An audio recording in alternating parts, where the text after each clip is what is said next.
हुकूमत उस टाइम तुम हिस्सा सो जिहड़े हवाले मैं गल कर रहा जनाब इमरान खान साहब की जिस टाइम हुकूमत से इकोनॉमिस्ट की एक स्टोरी आई सर उन्होंने फैमिली के हवाले नाल बुशरा बीबी के हवाले नाल कि जी बड़े जेर असर सन इमरान खान साहब फैसले करते सन बुशरा मैं इस से तुहाडे कोल पुछना कि तुसी उस टाइम क्लोज सो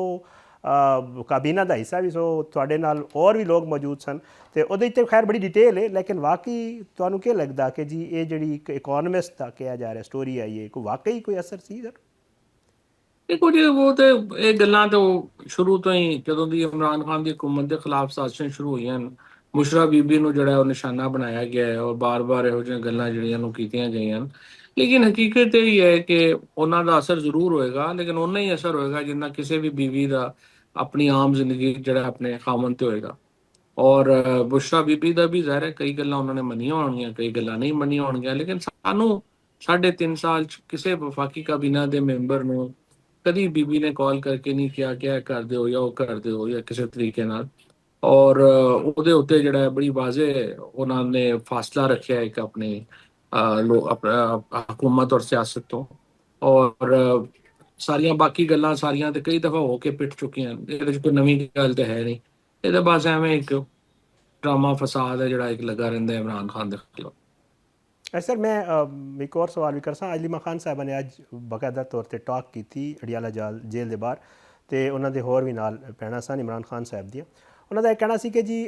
खान साहब नूं 4 अगस्त को बाकायदा ऑफर की गई सी कि तुसी बैरून मुल्क चले जाओ तो नाल वो कह रहे सन कि जी बानी ने कहा है कि जी हुण पाकिस्तानियों नूं दस दिओ कि हुण आज़ादी या मौत तो फिर इस सिचुएशन सर की सूरत हाल बनेगी। जाहिर है टैंपरेचर हाई जो कुछ उन्होंने नाल होया कल भी जो होया ਉਹਦੇ ਚ ਹੀ ਗੱਲਾਂ ਹੋਣੀਆਂ ਨਾ ਇਸੇ ਵਾਸਤੇ ਤਾਂ ਮੈਂ ਤੁਹਾਨੂੰ ਕਹਿ ਰਿਹਾ ਕਿ ਜਦੋਂ ਤੱਕ ਹਕੂਮਤ ਫੈਸਲਾ ਨਾ ਕਰੇ ਕਿ ਉਹਨੇ ਟੈਂਪਰੇਚਰ ਥੱਲੇ ਲੈ ਕੇ ਆਣਾ ਹੈ ਬਾਕੀ ਕੋਈ ਉਹਦੀ ਕੀ ਮਦਦ ਕਰ ਸਕਦਾ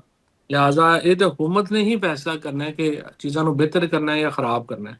ਜਿਵੇਂ ਹੁਣ ਕੱਲ ਉਹਨਾਂ ਦੇ ਨਾਲ ਜੋ ਕੁਝ ਸਲੂਕ ਹੋਇਆ ਹੈ ਜਿਵੇਂ ਉਹਨਾਂ ਨੂੰ ਤਸ਼ੱਦਦ ਦਾ ਨਿਸ਼ਾਨਾ ਬਣਾਇਆ ਗਿਆ ਬਾਹਰ ਬੈਠੀਆਂ ਪਾਣੀ ਸੁੱਟਿਆ ਗਿਆ ਕਿਸੇ ਵੀ ਮੁਹੱਜ਼ਬ ਮੁਆਸ਼ਰੇ ਜ਼ਾਹਿਰ ਹੈ ਉਹਨੂੰ ਜਿਹੜਾ ਆਪਣਾ ਉਹਦੀ ਮਜ਼ਮਤ ਹੀ ਕੀਤੀ ਜਾਏਗੀ ਔਰ ਇਸੇ ਵਾਸਤੇ ਪਾਕਿਸਤਾਨ ਵਿੱਚ ਇਸ ਵੇਲੇ ਬੜੀ ਰਿਜ਼ੈਂਟਮੈਂਟ ਹੈ ਇਨ ਐਕਸ਼ਨਸ ਦੇ ਖਿਲਾਫ। अच्छा सर मैं अगर ये तुसी कमेंट करना चाहो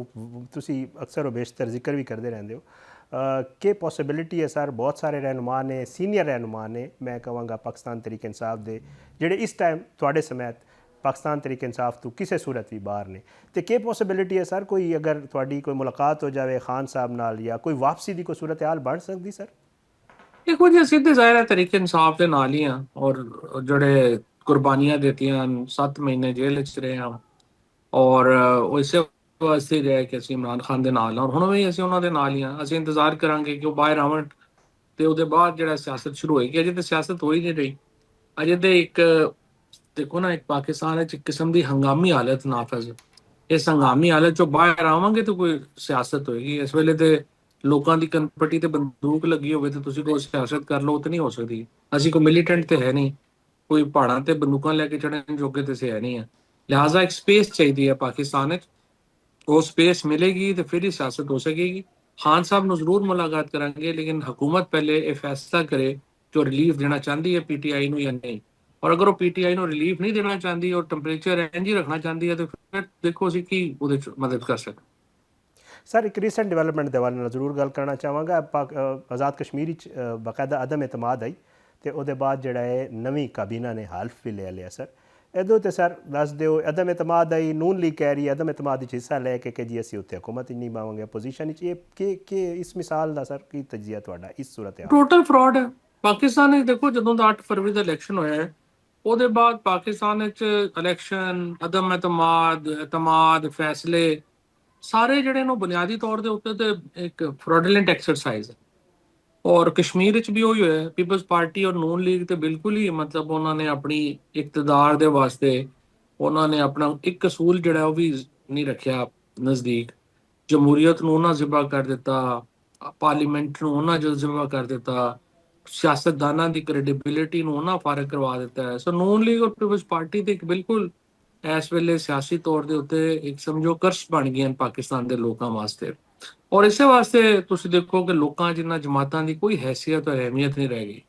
ਔਰ ਇਹ ਦੋਨੋਂ ਜਮਾਤਾਂ ਜਿਹੜੀਆਂ ਇਹ ਹਮਮਾਨੀ ਹੋ ਗਈਆਂ ਬੇਈਮਾਨੀ ਦੇ ਫਰਾਡ ਦੀਆਂ ਔਰ ਆਪਣੀ ਗੈਰ ਸਿਆਸੀ ਕੁਵਤਾਂ ਦੇ ਨੁਮਾਇੰਦੇ ਦੇ ਤੌਰ ਤੇ ਹੁਣ ਇਹਨਾਂ ਦੀ ਕੋਈ ਸਿਆਸੀ ਹੈਸੀਅਤ ਔਰ ਅਹਿਮੀਅਤ ਨਹੀਂ ਰਹੇਗੀ ਇਹਨਾਂ ਜਮਾਤਾਂ ਦੀ। ਨਵੀਂ ਲੀਡਰਸ਼ਿਪ ਪਾਕਿਸਤਾਨ ਵਿੱਚ ਉਭਰੇਗੀ ਔਰ ਜਦੋਂ ਲੋਕਲ ਗਵਰਨਮੈਂਟ ਹੋਣਗੇ, ਨਵੇਂ ਲੋਕ ਆਣਗੇ, ਉਹਦੇ ਨਤੀਜੇ 'ਚ ਅਗਰ ਨਈ ਲੀਡਰਸ਼ਿਪ ਆਏਗੀ ਤਾਂ ਆਏਗੀ, ਜਾਂ ਫਿਰ ਜ਼ਾਹਿਰ ਹੈ ਪਾਕਿਸਤਾਨ ਵਿੱਚ ਜਦੋਂ ਵੀ ਤਬਦੀਲੀ ਆਏਗੀ ਤੇ ਨਵੀਂ ਲੀਡਰਸ਼ਿਪ ਵੱਲ ਪਾਕਿਸਤਾਨ ਜਾਏਗਾ।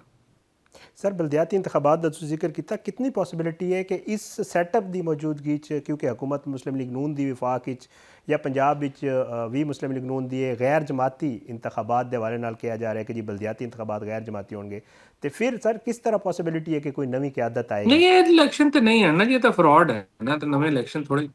ਇਹ ਤੇ ਤੁਸੀਂ ਦੇਖੋ ਕਿ ਇਹ ਕਹਿ ਰਹੇ ਨੇ ਕਿ ਜੀ ਗੈਰ ਜਮਾਤੀ ਇਲੈਕਸ਼ਨ ਹੋਣਗੇ, ਫਿਰ ਤੁਸੀਂ ਸਾਰੇ ਜਦੋਂ ਜਿੱਤ ਜਾਓਗੇ ਤੇ ਫਿਰ ਤੁਸੀਂ ਨੂਨ ਲੀਗ ਵਿੱਚ ਸ਼ਾਮਲ ਹੋ ਜਾਓਗੇ। ਇਹ ਤੇ ਮਤਲਬ ਬਿਲਕੁਲ ਹੀ ਸ਼ੈਮ ਇਲੈਕਸ਼ਨ ਹੈ, ਬਿਲਕੁਲ ਹੀ ਮਤਲਬ ਮਜ਼ਾਕ ਹੈ। ਔਰ ਜ਼ਾਹਿਰ ਹੈ ਇਹਨਾਂ ਇਲੈਕਸ਼ਨਾਂ ਦੀ ਕੋਈ ਹੈਸੀਅਤ ਔਰ ਅਹਿਮੀਅਤ ਨਹੀਂ ਹੈ। ਮੈਂ ਤੇ ਗੱਲ ਕਰ ਰਿਹਾ ਕਿ ਜਦੋਂ ਵੀ ਕੋਈ ਜੈਨੂਇਨ ਲੀਡਰਸ਼ਿਪ ਬਣਨੀ ਹੈ ਹੁਣ, ਜਾਂ ਲੋਕਲ ਗਵਰਨਮੈਂਟ ਦੇ ਜ਼ਰੀਏ ਨਵੀਂ ਲੀਡਰਸ਼ਿਪ ਜਿਹੜੀ ਹੈ ਉਹ ਸਾਡੇ ਸਾਹਮਣੇ ਆਏਗੀ,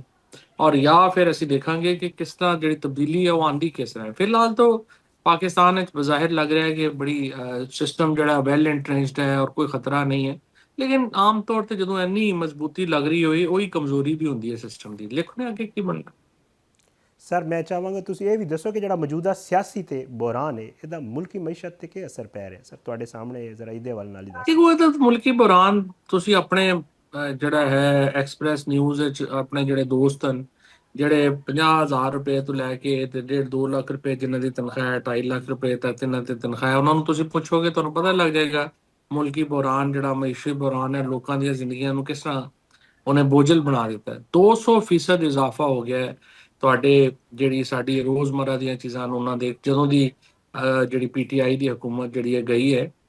ਆਟਾ, ਦਾਲ, ਚੀਨੀ, ਤੇਲ, ਇਹਨਾਂ ਦੀਆਂ ਕੀਮਤਾਂ ਜਿਹੜਾ ਹੈ 200% ਇਜ਼ਾਫਾ ਹੋਇਆ ਹੈ। ਤੁਸੀਂ ਦੇਖੋ ਨਾ ਤਨਖਾਹਾਂ 'ਚ ਇਜ਼ਾਫਾ ਤੇ ਨਹੀਂ ਹੋਇਆ ਇਹਨਾਂ, ਤੇ ਹਰ ਬੰਦਾ ਹੀ ਫੀਲ ਕਰ ਰਿਹਾ ਹੈ ਕਿ ਉਹ ਜ਼ਿੰਦਗੀ 'ਚ ਕਿੰਨਾ ਵੱਡਾ ਅਜ਼ਾਬ ਹੈ ਜਿਹਨੂੰ ਉਹ ਫੇਸ ਕਰ। ਹਾਂ, ਇੱਕ ਅਪਰ ਕਲਾਸ ਹੈ